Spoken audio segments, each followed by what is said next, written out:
Bom dia, igreja. Louvado seja o nome do Senhor. Gostaria que nós pudéssemos abrir nossas Bíblias em Gálatas, capítulo 6. Aqui estaremos lendo versículos de 6 a 10.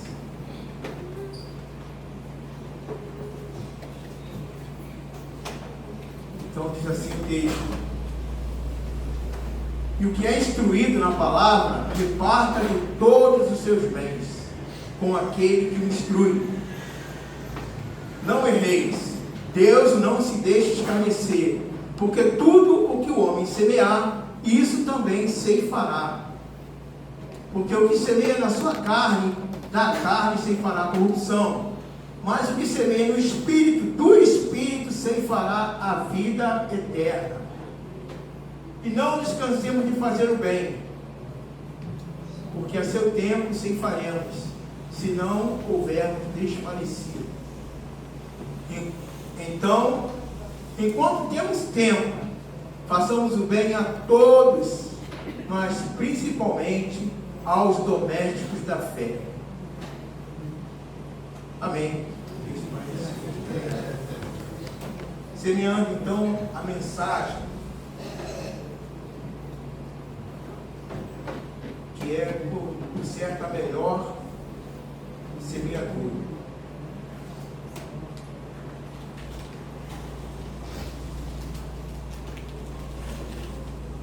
Bem, irmãos em Cristo, o primeiro versículo que nós lemos, que nós somos convidados a compartilhar com os nossos mestres o nosso melhor, faz com que nós tenhamos uma ideia. Qual ideia? A ideia de que nós temos que dar a Deus o melhor. E vamos falar com Deus o melhor. Entregar para Deus, entregar para os nossos mestres o melhor. Em Lucas capítulo 12, versículo 18 e 21,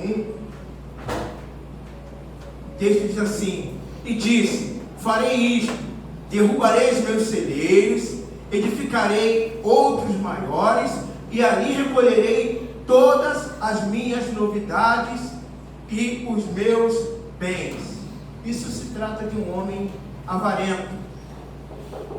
E esse homem avarento, ele quis investir, e é bom investir, precisamos investir mais e mais. Você tem dinheiro, não jogue fora, não gaste com jogo, mas invista, isso é uma coisa certa. Só que ele não tinha o coração em Deus. Ele tinha o coração somente voltado para si. Aquilo que ele investia era para si. Tanto é que no versículo 21 diz assim: assim é aquele que para si ajunta tesouros e não é rico para com Deus. Ele não era rico para com Deus. Ele não pensava em Deus. Tudo que ele fazia pensando no seu bem-estar. E isso não deve acontecer entre nós cristãos, nós da igreja do Senhor. Lucas também 16, versículo 25,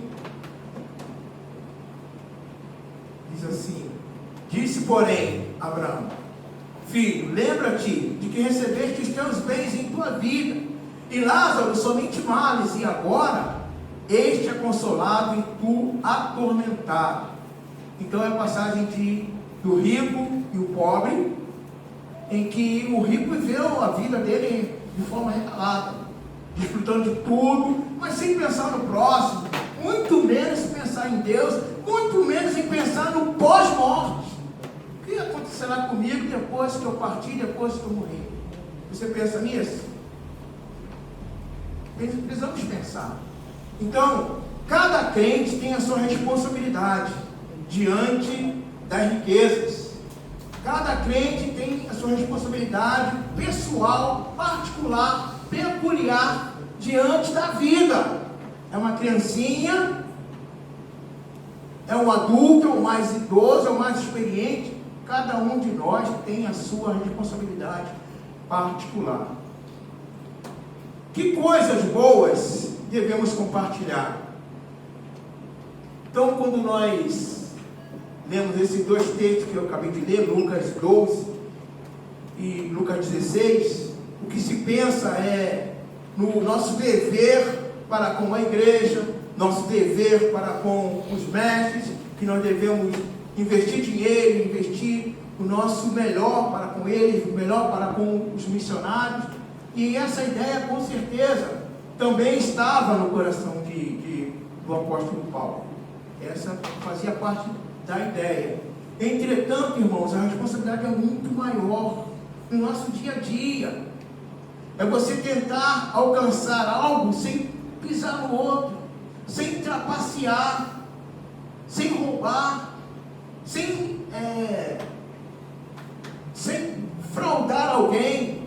É você ter o prazer, de falar coisas agradáveis que Deus fez na tua vida.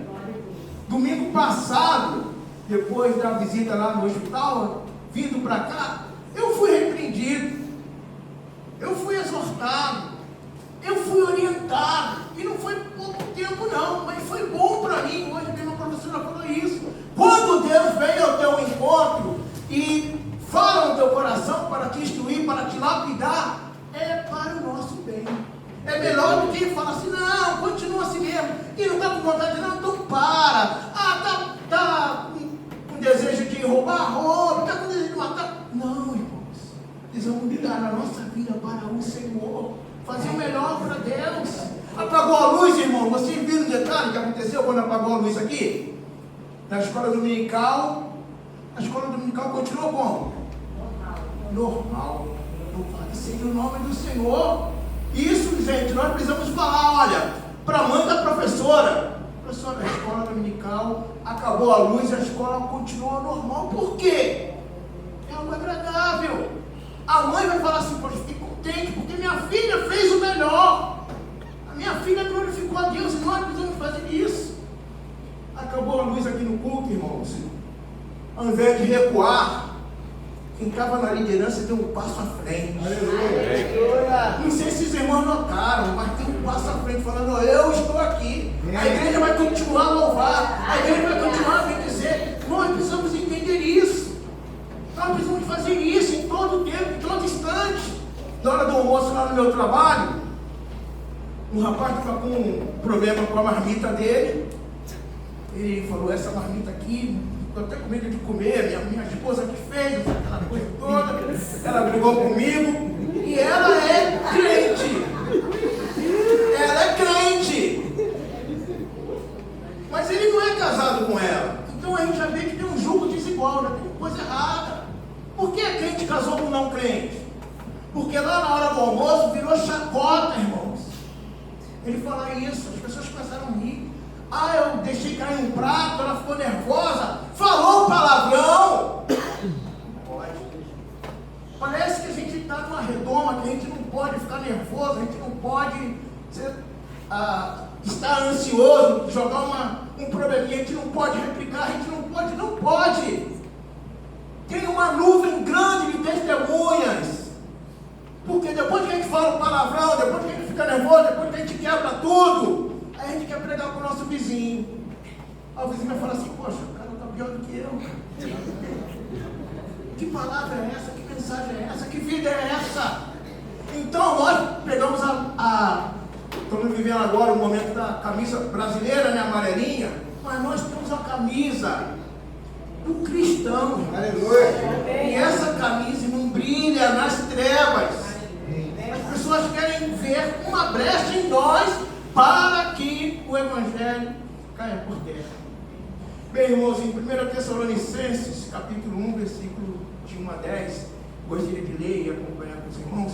Paulo e Silvano e Timóteo, a igreja dos Tessalonicenses em Deus, o Pai, no Senhor Jesus Cristo, graça e paz tenhais de Deus, nosso Pai, e do Senhor Jesus Cristo. Sempre damos graças a Deus por vós todos, fazendo menção de vós em todas as nossas orações, lembrando-nos sem cessar da obra da vossa fé, no trabalho do amor, da paciência, da esperança, em nosso Senhor Jesus Cristo, diante de nosso Deus e Pai. Sabendo, amados irmãos, que a vossa eleição é de Deus, Porque o nosso Evangelho não foi a voz somente em palavra, mas também em poder, e no Espírito Santo, e em muita certeza, como bem sabeis quais fomos entre vós, por amor de vós. E vós fostes feitos nossos imitadores, e do Senhor, recebendo a palavra em muita tribulação, com gozo do Espírito Santo, de maneira que fostes exemplo para todos os fiéis da Macedônia e Acaia. Porque por vós soou a palavra do Senhor, não somente na Macedônia e Acaia, mas também em todos os lugares. A vossa fé para com Deus se espalhou de tal maneira que já dela não temos necessidade de falar coisa alguma. Porque eles mesmos anunciam de nós qual a entrada que tivemos para convosco, e como dos ídolos vós vos convertedes a Deus para servir o Deus vivo e verdadeiro, e esperar dos céus o seu Filho, a quem ressuscitou dentre os mortos, a saber, Jesus, que nos livra da ira futura. Então, irmãos, esse era o presente de Paulo. Uma igreja que aceitou Jesus Cristo, se arrependeu dos seus pecados, uma igreja que abriu mão dos ídolos, e foi de uma maneira tão estrondosa que os vizinhos que notificavam isso. Olha, meu vizinho, o camarada, ele era do crime, não é mais. O camarada vivia na bebida, não vive mais. Olha, aquela mulher vivia só na janela falando, não fala mais. Meus irmãos, nós temos uma nuvem de testemunho muito grande. E nós precisamos fazer com que o Evangelho glorifique, seja glorificado nesse lugar. As pessoas precisam saber, olha, eu passo ali naquela rua ali, na Gávea, e vejo que ali há uma igreja diferente, que cultua o nome do Senhor, que responde ao nome do Senhor, que vive o nome do Senhor. Os irmãos lá em Tessalônica, irmãos, viviam isso, a ponto de, por exemplo, nossa pastora e nosso pastor estão lá em Minas, e lá em Minas eles ouviram: olha, vocês estão aqui, mas a tua igreja, olha, acabou a luz, eles ficaram firmes. Choveu, eles estavam lá, a casa estava cheia, o culto de manhã, o culto de noite, a igreja está fiel a Jesus Cristo. Irmãos, precisamos ter essa noção, e isso alegrava muito o coração do Paulo, e isso precisa alegrar também o nosso coração. Então, irmãos, quando se cita textos com base no dinheiro, isso é realmente uma necessidade que a igreja tem, que os mestres têm, que Paulo queria sim, assim falar, né, a respeito.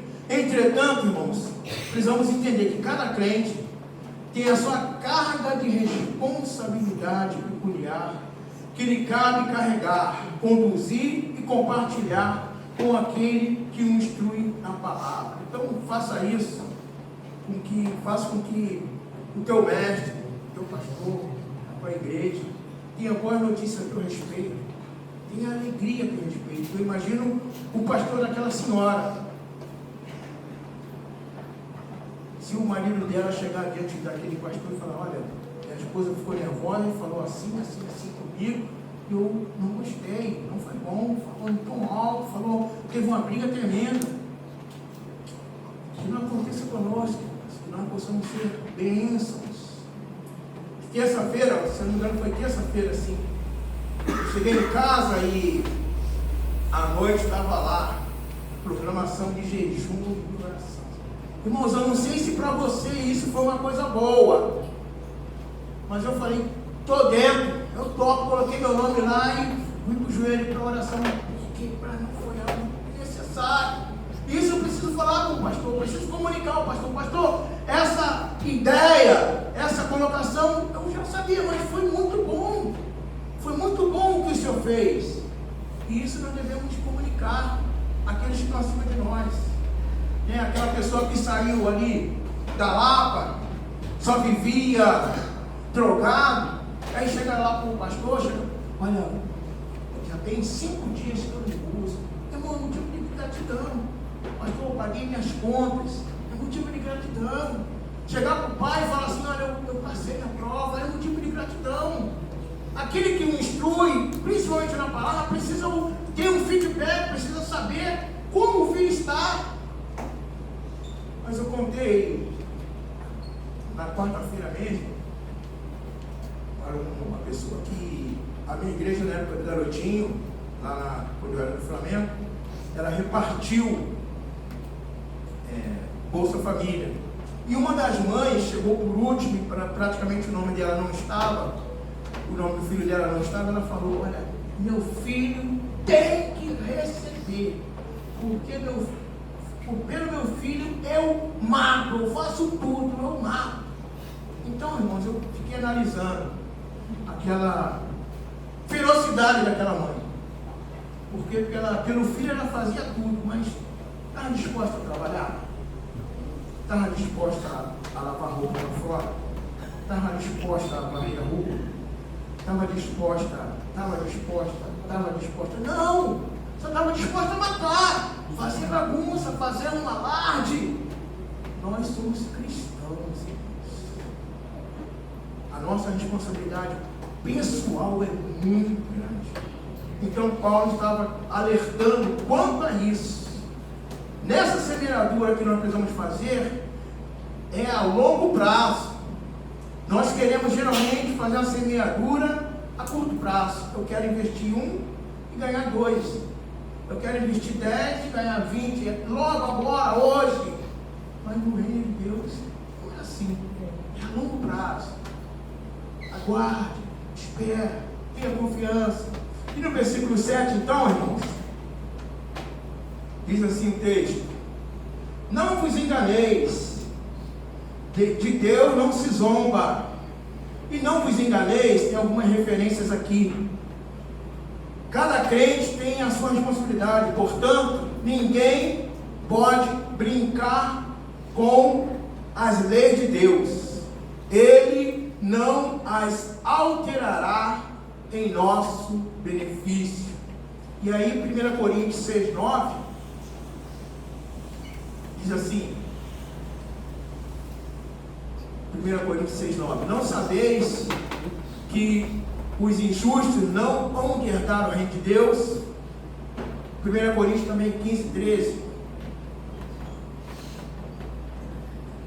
e se não há ressurreição de mortos, também Cristo não ressuscitou. 33, desculpa, falei a referência errada. Não vos enganeis, as más conversações corrompem os bons costumes. Tiago 1,16 diz: não erreis, meus amados irmãos, não erreis, não vos desvieis, permaneça firme. Então o que o Paulo estava instruindo os Gálatas era algo, no final da sua carta, era algo muito mais sério. Porque não adianta a gente vestir a camisa do Evangelho e dar um extremo mau testemunho. Não erreis. Nós precisamos estar com a vida no altar. A segunda parte desse versículo diz assim, Salmo 80, versículo 6: não zombe de Deus, né? Tu nos põe em contendas com os nossos vizinhos, e os nossos inimigos zombam de nós entre si. Quando na Bíblia os inimigos iam guerrear contra o povo de Deus, é porque o povo de Deus estava errado, estava agindo errado, estava fazendo coisas erradas. Então, não deixe Deus ser zombado. Não deixe que a sua vida permita que Deus seja zombado. Não zombe de Deus, não torça o nariz, não despreze a Deus, nem as coisas que são referentes a Ele. Não faça isso. O que o homem colhe é resultado inevitável de sua semeadura. 2 Coríntios 5:10. 2 Coríntios 5:10. Porque todos devemos comparecer ante o tribunal de Cristo, para que cada um receba segundo o que tiver feito por meio do corpo, ou bem ou mal. Então a nossa vida, irmãos, é uma semeadura constante. A todo tempo,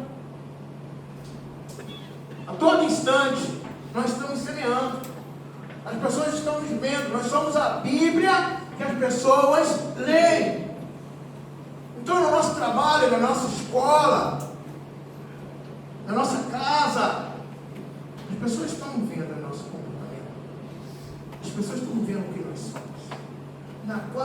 Na terça-feira teve um propósito de jejum. Na quarta-feira, irmãos, eu estava com um problema replicado. Um problema exponencial, porque eu exponenciei. Mas Deus deu o quê? O livramento. Deus me deu o quê? O escape. Eu não sabia como resolver. Mas se eu tivesse resolvido o problema na carne, na força, no velho Aguinaldo, meus irmãos, o problema teria sido astronomicamente estrondoso. Teria sido... Eu tive uma atitude de homem de Deus, né? Meu Deus. Mas na quarta-feira eu constatei e falei, meu Deus, e agora? O que fazer? O que fazer? Qual vai ser a solução? Eu não sei o que fazer. Mas Deus, irmãos, Ele é tão bom. Ele é tão bom. Que Ele abre portas onde não tem. Ele responde as suas orações. Uma coisinha pequenininha, Ele responde. Ele quer ver se você tem fé. Ele quer ver aquilo que você vai. Ele quer ver se você confia nele. Ele quer ver se você tem fé realmente. Tenha fé realmente. Confia realmente. A sua vida é importante para Deus. Você é como um menino dos olhos do Senhor. É realmente. Mas creia nisso. Viva isso. Tenha noção disso. O que o homem colhe é realmente o resultado inevitável da sua semeadura. Aí vem aquela pergunta: o que você está semeando? O que você está semeando? No versículo 8 diz assim: porque o que semeia para a sua própria carne, da carne colherá corrupção, mas o que semeia para o Espírito, do Espírito colherá a vida eterna. O que você tem semeado? Cada crente tem sua peculiar responsabilidade. Portanto, temos um jardim para tratar. Temos um jardim, irmãos, na nossa vida. E esse jardim é como se tivesse dois canteiros, desse lado da carne e o canteiro do Espírito, as obras do Espírito. Nós precisamos estar ali semeando, regando. Eu convido a você, não semeie as obras da carne, semeie as obras do Espírito. É mais doloroso, leva mais tempo, é mais sofrido, mas vale a pena e é o que Deus quer que nós façamos. Que nós semeemos as obras do Espírito. No canteiro, no jardim, a gente possa estar semeando ali obra do Espírito. Nós podemos semear, irmãos, o que nós quisermos. Você semeia contenda? Você é daqueles que semeia disse, semeia ódio, separação, distinção. Podemos semear coisas boas. Nós podemos semear o que quisermos e podemos semear onde quisermos. Os dois canteiros estão livres para nós escolhermos. Eu convido você a que você semeie as obras do Espírito. Romanos 2, então quase no final, hein? Quase no final. Romanos 2, versículo 1 até o versículo 7 diz assim: portanto, és inexcusável quando julgas, ó homem, quem quer que seja, porque te condenas a ti mesmo naquilo em que julgas a outro, pois tu que julgas faz o mesmo. E bem sabemos que o juízo de Deus é segundo a verdade sobre os que tais coisas fazem. E tu, ó homem, que julgas os que fazem tais coisas, cuidas que, fazendo-as tu, escaparás ao juízo de Deus? Ou despreza tu a riqueza da sua benignidade, paciência e longanimidade, ignorando que a benignidade de Deus te leva ao arrependimento? Mas segundo a tua beleza teu coração impenitente, entesoura as iras para ti no dia a dia, no dia da ira e da manifestação do juízo de Deus, o qual recompensará a cada um segundo as suas obras, a saber, a vida eterna aos que com perseverança em fazer bem procuram glória, honra e incorrupção. Então nós temos a escolha. Teu filho fez uma coisa errada, você tem que cobrar. Mas cobre sabendo que você também está sujeito a isso. É a sua esposa que fez alguma coisa errada? Cobra ela. Sabendo que você também está sujeito a isso. É o seu marido que fez alguma coisa errada? Cobra ele. Mas sabendo que você está sujeito a isso. Ah, você é pastor. Você está cobrando alguém? Cobre. Mas sabendo que você está sujeito a isso. Então, como nós devemos cobrar? Cobrar sim, irmãos. Mas lembrando que nós estamos vivendo pela graça de Deus. É a graça de Deus que nos permite caminhar um passo na direção dele, sem ser fulminado. É porque Deus, ele é muito bom. Eu compreendo a graça de Deus, irmãos. Quando eu, por exemplo, Deus, eu estou querendo esse carro, custa 50 mil reais. Aí Deus fala assim: olha, eu vou te dar um carro de 150 mil reais. Isso é graça de Deus, não é? Ele te dá um carro de 150 mil reais, você fala assim: Deus, tu és misericordioso, tu és maravilhoso, tu és tudo para mim, eu entendo a graça de Deus assim. Mas eu fui confrontado, irmãos, na graça de Deus. Não entendo a outra parte. Quando eu oro, Deus, eu quero um carro de 50 mil. E Deus fala assim: não, você vai continuar andando a pé. Você vai continuar andando com esse carrinho aí do ano de 1994, de 1964. Pronto. Você compreende a graça de Deus assim? A tua graça me basta. Oh Deus, meu carro está andando, é de 1900 e tanto, mas eu louvo o teu nome por isso. Meus irmãos, é difícil nós compreendermos assim. É muito difícil. Mas quando nós pedimos Deus dar além, opa! Graça de Deus, meu Deus é grande, meu Deus é poderoso. Eu estou falando de mim agora. Mas quando eu peço a Deus, Deus fala assim: não, a minha graça te basta. Aleluia! É doloroso, a gente pula igual siri dentro de uma lata. Mas fala assim, e pronto. Receba, toma posse agora. É difícil demais. Quando alguém vem e dá aquele puxão, o que adianta ganhar o mundo todo e perder a sua família? No gabinete, o que adianta? No gabinete eu ouvi isso, cara, e a gente tem que absorver a mensagem de Deus, falar: meu Deus, me dê sabedoria, Deus. Para que a minha responsabilidade pessoal, particular, não jogue as pessoas no inferno. Pelo contrário, faça com que as pessoas te cultuem, te bendigam, te exaltem. Eu não posso zombar de Deus, eu não posso me desviar, eu tenho que estar firme no Senhor. Então, o canteiro que a gente precisa semear, irmãos, é o canteiro do Espírito, porque o canteiro da carne a gente colhe somente a corrupção. Isso é uma coisa errada. E não é a corrupção somente da política, não. Nós aqui nos corrompemos. Somos falhos, frágeis. Nós precisamos estar buscando a vida eterna. E lá em 1 Timóteo 6, versículo 17 e 19, diz assim: manda aos ricos deste mundo que não sejam altivos, nem ponham a esperança na incerteza das riquezas, mas no Deus vivo, que abundantemente lhes dá todas as coisas para delas gozar. O rico pode ir para o céu? Pode. O caminho está aberto para todo ser humano. O traficante, o político, o presidente, está aberto para todos. O crente, o macumbeiro, está aberto para todos. Nós não podemos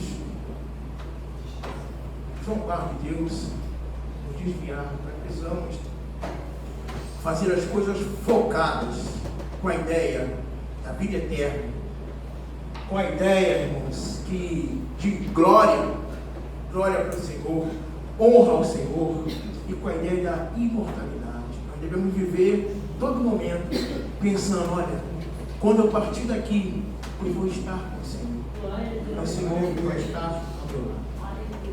E no versículo 9, irmãos, e não nos cansemos de fazer o bem, porque a seu tempo se faremos, se não desfalecermos. Então nós podemos desmaiar nosso corpo, podemos nos desanimar, podemos esmorecer, podemos desfalecer na fé. Então, tem várias citações, mas precisamos fazer o que é bom.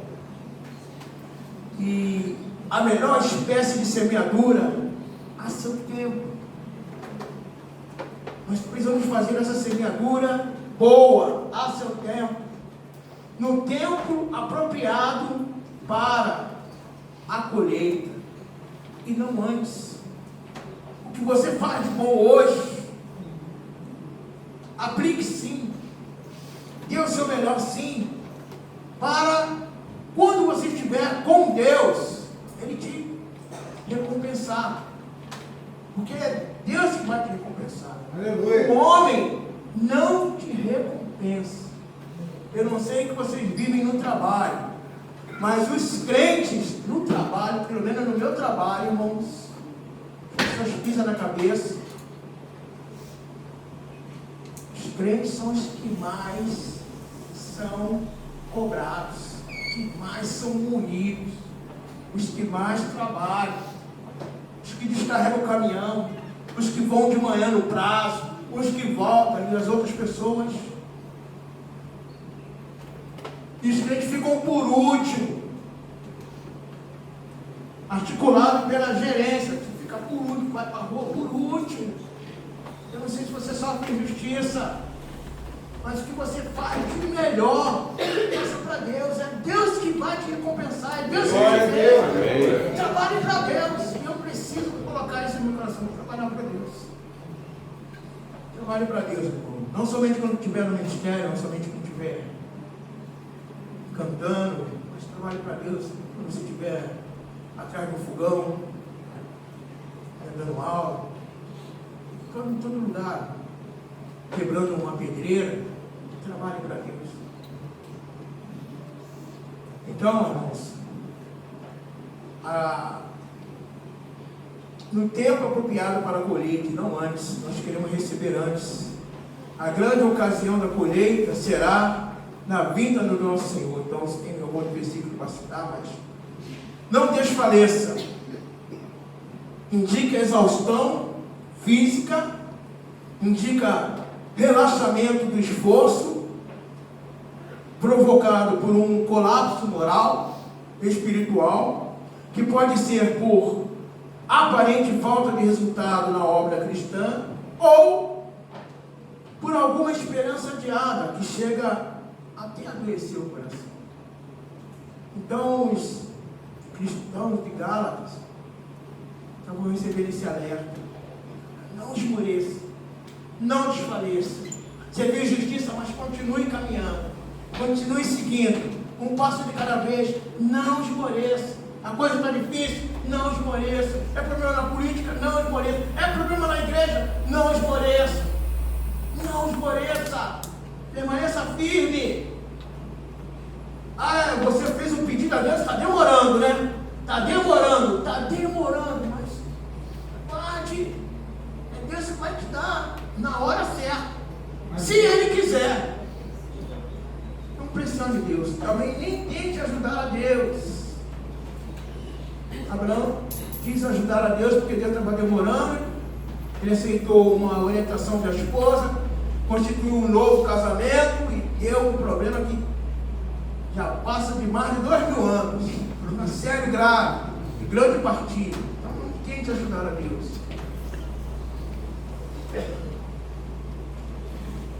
Por fim, versículo 10. Por isso,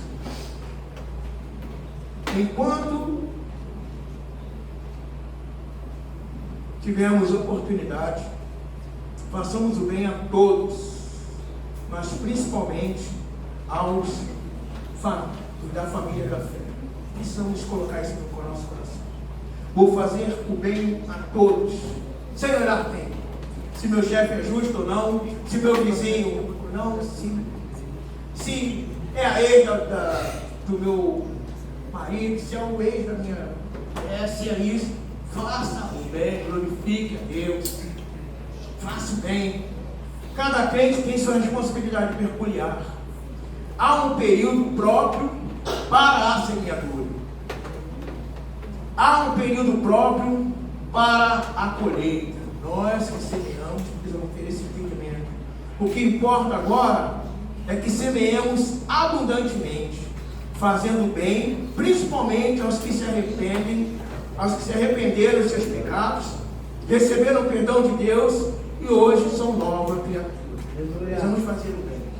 Então, irmãos, eu vou usar uma ilustração, talvez os mais idosos, mais experientes, conheçam essa ilustração, mas para ajudar, na entrega da mensagem, talvez até, enfim, para ajudar na entrega da mensagem. Um jovem, ele falava para o seu mestre, falava para as outras pessoas o que Deus fazia. Tudo que Deus faz é bom. Hein? Tudo que Deus faz é bom. Ai, furei em pé. Tudo que Deus faz é bom. Jogou a bola foi para fora. Tudo que Deus faz é bom. Meu time perdeu. Tudo que Deus faz é bom. Aquele jovem tinha uma fé irrepreensível. Ele era realmente um grande exemplo. Trabalhava com afinco, era educado, era aquele jovem com quem Deus contava. Aquele jovem se tornou escudeiro do rei. Falando o quê? Tudo que Deus faz é bom. Era a semeadura dele. Ele semeava, louvava a Deus com as suas atitudes, com o seu dia a dia. Tudo que Deus faz é bom. Ele ia com o rei nas caças, ele ia caçar, tudo que Deus faz é bom. Teve um dia que o rei, um pouco afoito, foi surpreendido por um animal e perdeu um dos seus dedos. Ai! A culpa foi de quem? Do seu escudeiro, que estava ao seu lado e não previu aquilo, não cuidou do seu rei. Na volta da caçada, o rei pegou aquele escudeiro e o trancafiou lá na masmorra. Mas tudo que Deus faz, você tem certeza disso, irmãos? Vai ficar comendo pão e água. Tudo que Deus faz é bom? Sim. A gente não aceita, não. Mas tudo que Deus faz é bom. Aquele rei, uma nova oportunidade, ele saiu para caça também. Novamente. Levou o escudeiro, porque ele era justo, também? Não. Deixou o escudeiro lá, na masmorra, para apodrecer, porque ele perdeu um dedo, culpa do escudeiro. E ele foi então para a caça. Lá na caça, ele foi surpreendido por um grupo de canibais. E os canibais pegou toda a sua comitiva e vamos lá. Hoje nós teremos um banquete. Colocaram lá, prenderam todo mundo, começaram a matar, fazer aquele caldo, fazer carne assada de ser humano, fazer aquelas coisas todas. Mas quando chegaram no rei, olharam o rei, ele tinha um dedo defeituoso, ou seja, ele perdeu um dedo. E eles então, esse aqui não, esse aí não, vai embora. E o rei então foi dispensado. Toda a sua comitiva foi desfeita, morreu, acabou. E o rei chegou no seu reino. Para onde ele foi, irmãos? Na masmorra. Ele foi lá na masmorra. Salte esse escolhido fiel. Soltou o escolhido fiel. Ele falou: meu escudeiro, você me livrou. Você, esse teu Deus é realmente muito bom. Porque nessa comitiva eu fui fazer essa minha caçada e toda a minha comitiva morreu. Só eu que fiquei porque eu não tinha um dedo. Deus realmente é bom. E aquele escudeiro falou assim: realmente Deus é muito bom, meu rei, mas eu tenho muito mais motivo para agradecer e louvar ao Deus eterno, Deus Todo-Poderoso. E o rei ficou assim: mas eu te deixei, eu te fiz injustiça, eu te julguei mal, eu não fui leal contigo. Ele falou: ô rei, se eu tivesse ido na comitiva com o Senhor, cara, se eu tivesse ido na comitiva com o Senhor, eu teria morrido. Então, verdadeiramente, Deus é bom. Aleluia. Deus é bom. Tudo que acontece conosco, vamos semear. Vamos falar assim: olha, de manhã, irmão, eu fui lá na igreja ontem, perseverei na hora da mensagem, lutei, mas perseverei. Perseverei porque tenho sido instruído do Senhor. Nós queremos ir para o céu. Nós queremos morar com Deus eternamente. Nós não sabemos o que significa isso, mas eu quero. Então eu estou procurando fazer uma melhor da semeadura. Aleluia! Procure semear o que você tem de melhor. Eu agradeço a oportunidade, em nome de Jesus.